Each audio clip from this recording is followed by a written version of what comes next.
لە بەرامبەر کەمکردنەوە و بڕینی موچەی بەشێکیان زیندانیانی سیاسی و کەسوکاری شەهیدان گردبوونەوەیکی ناڕەزایەتیان ئەنجامدا و داوایان کرد پێداچوونەوە بە بڕیارەکە بکرێت. ئێمە داواکاری لە سەرۆکوەزیرانی عێراق موچەکانمان بگەڕێنێتەوە مافەکانی زیندانی سیاسی شەهیدان بداتەوە. ئێمە هێشتا مافەکانی ترمان وەرنەگرت پێنجا موچەشمان ببڕن. نحن من الشرائح المظلومة. ئێمە وەک هاوڵاتیانی کەرکووک پشتیوانی هەموو پێکاتەکان دەکەین لە کورد و عەرەب و تورکمان.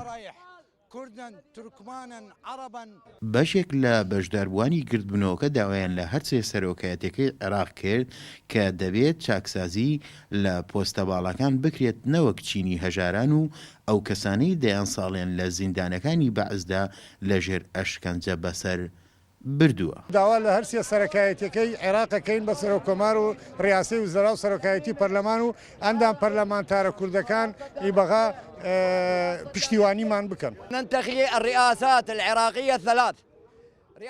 داوا لە هەرسێ سەرۆکایەتەکەی عێراق دەکەین بڕیارەکانی ئەم دوایی ئەنجومەنی وەزیران ڕەت بکەنەوە.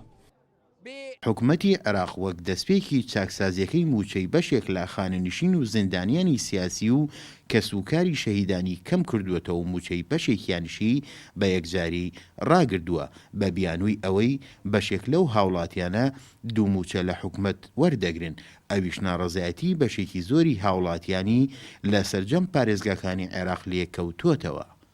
ئازادشکوور گەلی کوردستان، کەرکووک.